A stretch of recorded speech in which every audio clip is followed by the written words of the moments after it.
Je ne lui ai pas jeté la bague au visage immédiatement. Ça aurait été impulsif. Non. J'ai laissé la colère mijoter, lentement, jusqu'à ce qu'elle devienne quelque chose de bien plus fort. La résolution. Tout a commencé avec les SMS. Au début, de petites choses. Trop d'émojis de la part d'un collègue nommé Derek. Des conversations nocturnes qualifiées d'urgence professionnelle.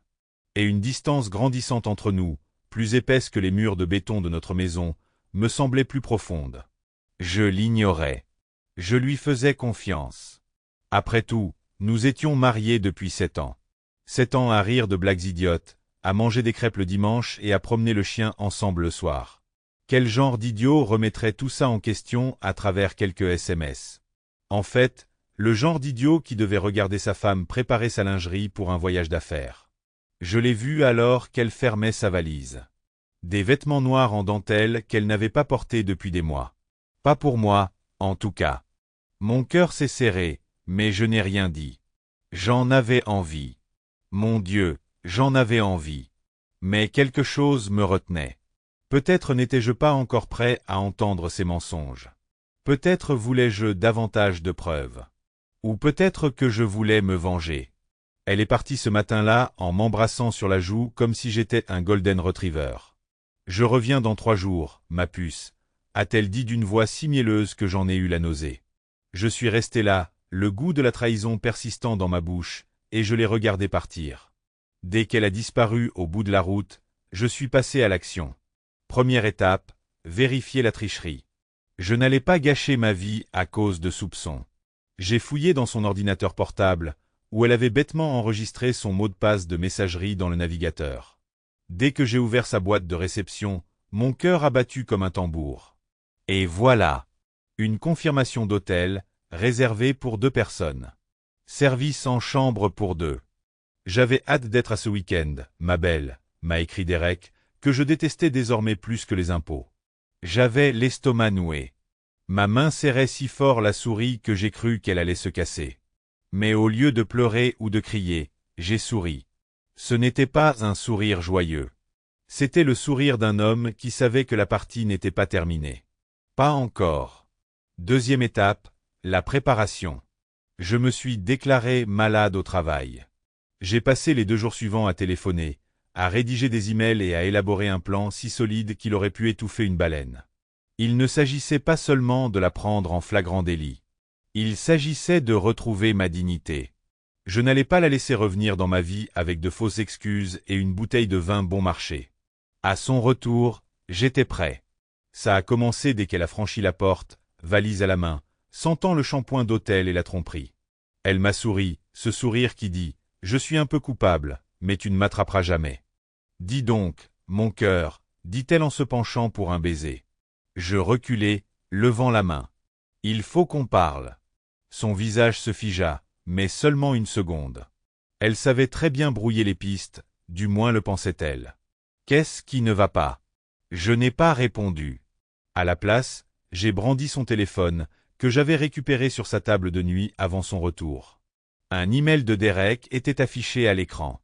Je la regardais pâlir, ses lèvres bougeaient silencieusement comme un poisson haletant. « Tu veux m'expliquer ça ?» demandai-je d'une voix glaciale.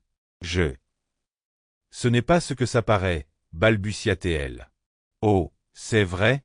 Alors tu n'étais pas à l'hôtel Grand Marinet avec Derek ?» Son silence était assourdissant. C'est alors que j'ai enlevé ma bague et que je la lui ai jetée au visage. Pas au visage, non, ça aurait été trop facile. Je l'ai jeté par terre, où il a rebondi et roulé, s'immobilisant à ses pieds comme un dernier signe de ponctuation. « Sors d'ici, ai-je dit. » Ma voix était ferme, mais intérieurement, j'étais une véritable tempête. Elle a supplié, pleuré. Elle a essayé toutes les astuces possibles, de me blâmer, tu es si distant ces derniers temps, au déni catégorique. Mais je n'ai pas hésité. J'avais les reçus, littéralement, et je n'allais pas la laisser me manipuler en me faisant croire que j'étais le méchant. Quand elle est finalement partie, sanglotant et serrant sa valise, j'ai ressenti un étrange soulagement, mais je n'en avais pas fini, loin de là.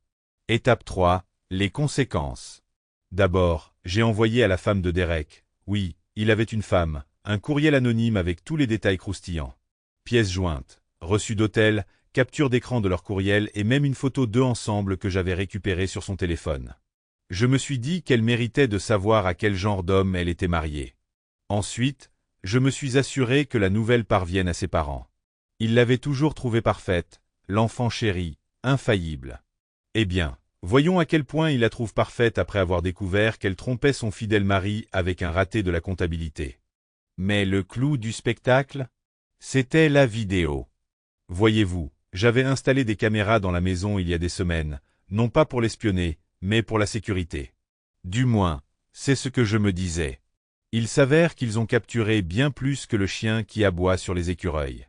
J'ai compilé les meilleurs extraits dans une courte vidéo. Elle se faufile dans la salle de bain pour envoyer un SMS à Derek, prépare sa valise avec de la lingerie, et lui murmure même « je t'aime » au téléphone pendant que je dormais.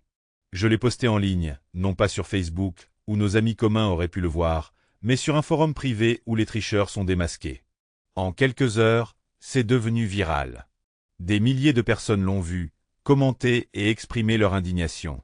Certains m'ont même contacté pour me soutenir et m'encourager. Pour la première fois depuis des semaines, j'ai eu l'impression de ne pas être seul. À la fin, elle avait tout perdu. Sa réputation, son travail, la femme de Derek qui travaillait dans les RH et n'était pas ravie de cette liaison. Et surtout, moi. Je n'étais pas seulement un homme méprisé, j'étais un homme ressuscité.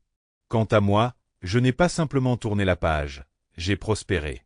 J'ai vendu la maison, quitté mon travail et suis parti seul en Europe, où j'ai passé mes journées à siroter du vin et à arpenter les rues pavées. J'ai même rencontré quelqu'un de nouveau, quelqu'un qui m'a rappelé ce que l'amour était censé être. Et un soir, alors que je contemplais le coucher de soleil sur la côte amalfitaine, j'ai retrouvé le sourire. Cette fois, c'était réel.